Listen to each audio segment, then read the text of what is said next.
I asked them, I said, listen, Wayne was there and Herbie was there. And I said, if there was one thing that was the most important thing in the world, what would it be? And Wayne chimed in here, and Herbie's just nodding and smiling. That's what he does when Wayne's around. Right, of course. He nods and smiles. And Wayne just said, imagination. And I said, well, what about love? What about all of these other things? And Wayne said, without imagination, you couldn't appreciate those things in the first place, Sean.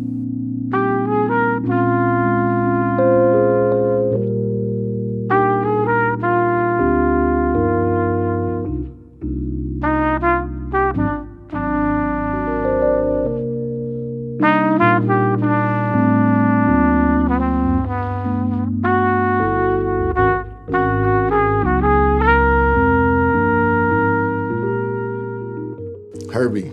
Yes. A national treasure. I always bristle a little bit when I hear like Herbie Hancock is a great jazz pianist, because I'm like, yeah, he's that, but he's also, he's just a composer, musician, and like we were saying, just cultural ambassador. But I always feel like it's always from the place of the music. Even when he speaks, I love the way he just talks about music and culture. Because the people who are crazy enough to think they can change the world are the ones who do.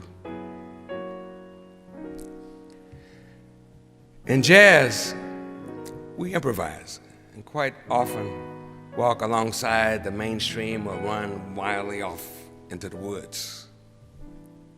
So I know firsthand that it takes courage to challenge the established rules and think outside the box. Maybe you could speak from your time. I'd love to hear about this, like playing with Herbie.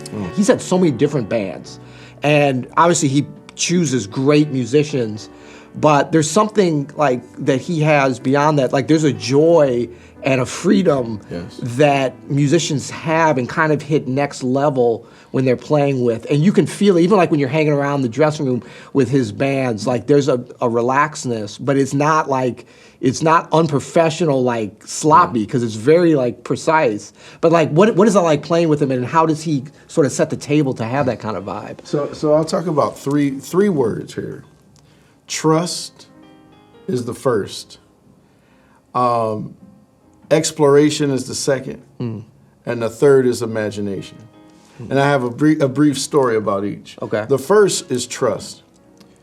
When I got called to play that tour, it was a Miles Davis tribute tour of his 20th anniversary of his death. Man. Oh, no pressure. With Herbie, with Miles. Herbie, You're playing a part of Miles Davis. Oh, man, it was crazy. It was Herbie, Wayne Shorter, Marcus Miller, man, and Sean Rickman was out, and man, it was so intimidating, man. I was like, man, why did these cats hire me? Why me? And about 2 dates into the gig, I noticed that things were just kind of, we had a set list that we kind of operated on, right. But we never played what was on the set. Yeah. And the second day, I'm like, man, this is kind of nebulous. What's going on here? Third gig comes around, and I said, okay, I'm just going to lead. I'm just going to, in moments where I feel like the direction needs to go that. And so I tried it, would play a melodic thing, and the whole band would just go, shoo. And I tried it again, and it did the same thing. I'm like, oh my goodness, they're basically just following whatever I do. And I started to think to myself, I'm making a mistake here. This is Herbie Hancock, Wayne Shorter. Oh, you were inside your head. You were big time, man, big time. And I got off the stage, and I immediately went back into our little green room area, and I said, listen, I apologize. Mr. Shorter, I apologize. Herbie, I'm so sorry. I said, what are you apologizing for? I said, man, I just felt like we needed some direction. And they looked right at me and they said, what do you think we hired you for? And I said, wow. They trusted me enough to take on the leadership role of Miles in that moment. And at that moment, I realized that I'm a leader. They called me to be a leader for them, and I appreciate that. The explorative part of it. We were on the tour bus one night, and we were heading from the south of France up to somewhere in the northern part, like around the Alps. And it was about 4 o'clock in the morning, and this was after us watching a movie, all this weird stuff that we were doing.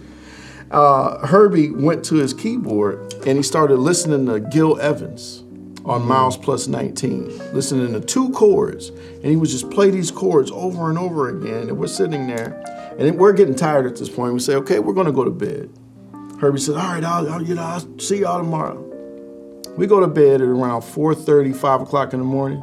Got up at 1 p.m. the next day. And man, guess who was still sitting there checking out those 2 chords? He just couldn't get enough, man. And this was the same year that he won Album of the Year. Oh, wow. So I'm thinking to myself, like, here's this man that has achieved what I would consider being like the Mount Everest. He's done it.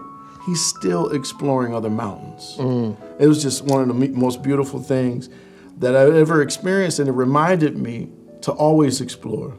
The other part of it is imagination. And this brings in Wayne. One night we were on the same tour. I asked them, I said, listen, Wayne was there and Herbie was there. And I said, if there was one thing that was the most important thing in the world, what would it be? And Wayne chimed in here, and Herbie's just nodding and smiling. That's what he does when Wayne's around. Right, of course. He nods and smiles. And Wayne just said, imagination. And I said, well, what about love? What about all of these other things? And Wayne said, without imagination, you couldn't appreciate those things in the first place, Sean. And I said, wow, man, what a beautiful way to live. And that's how Herbie lives, man.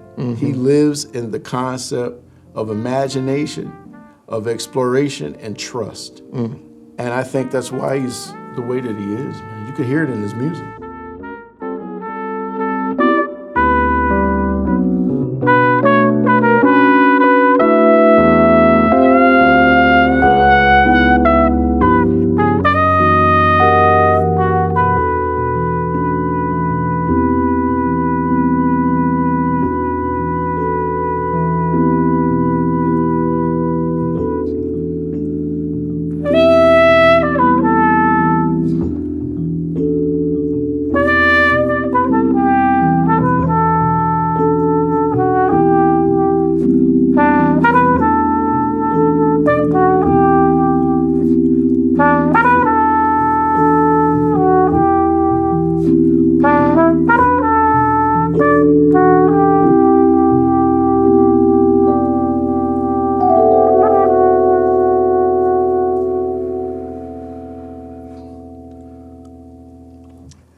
Yes. Yeah, man. Yeah.